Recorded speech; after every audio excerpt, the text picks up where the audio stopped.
Magandang araw sa inyong lahat. Ngayon aming tatalakayin ang mga natatanging kultura ng mga bansang aming naipili. Ang mga bansang ito ay ang Indonesia at Pilipinas. Kaya't simulan na natin ang ating paglalakbay at tuklasin ang mga kamanghang-mangha tradisyon ng mga bansang ito. Handa na ba kayo? Bago tayo magsimula, alamin muna natin ang mga sikat na kwento mula sa mga bansang ito. Sigurado akong kayo magugulat sa kanilang kasaysayan. Ang alamat ni Sangkuriang na nagmula sa Indonesia. Ang alamat na ito ay nagmula sa West Java at nagpapaliwanag kung paano nabuo ang bundok Tangkuban Perahu. Ito ay isang kwento ng pag-ibig, pagkabigo at kapangyarihan ng kalikasan. Ayon sa alamat, si Sangkuriang ay uminig sa kanyang ina na si Dayang Sumbi. Nang hindi niya alam, nang matuklasan ni Dayang Sumbi ang katotohanan, binigyan niya si Sangkuriang ng isang imposibleng gawain upang pigilan ang kanilang kasal. Kinakailangan ni Sangkuriang nang bumuo ng isang malaking lawa at isang bangka sa loob lamang ng isang gabi. Sa tulong ng mga espiritu, halos natapos ni Sangkuriang ang gawain. Ngunit nilinlang siya ni Dayang Sumbi upang isipin na umaga na. Sa galit, sinipa ni Sangkuriang ang bangka na tumilapon at naging bundok. Ang bundok na ito ay kilala ngayon bilang Tangkuban Perahu, na literal na nangangahulugang baliktad na bangka. Ang alamat ni Sangkuriang ay hindi lamang isang kwento.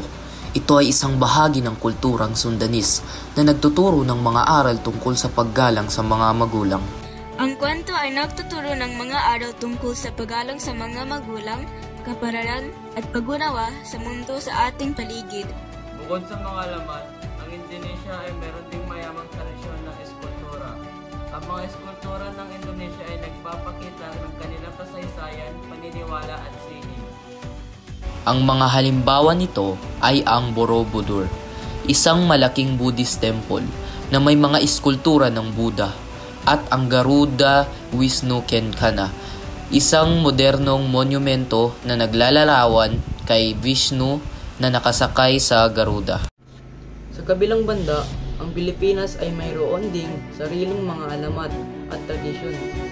Ang isa sa mga pinakatanyag na alamat ay ang Biag ni Lamang, isang epikong kwento mula Silagang Luzon.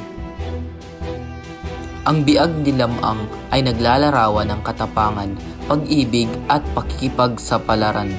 Ito ay isang mahalagang bahagi ng kulturang Pilipino na nagpapakita ng mga paniniwala at tradisyon ng mga Ilocano. Ang Biag ni Lamang ay nagpapakita ng kultura ng mga Ilocano. Ngayon, tuklasin natin ang mga likas na yaman ng Pilipinas. Kilalanin natin ang Banaue Rice Terraces, Chocolate Hills at Boracay. Ang mga tanawing ito ay hindi lamang maganda. Nagtuturo rin ng mahalagang aral tungkol sa kasipagan, pagkakaisa at pangangalaga sa kalikasan. Naway inspirasyon ito sa ating lahat na pahalagaan at ingatan ang mga likas at pangkulturang yaman ng ating bansa.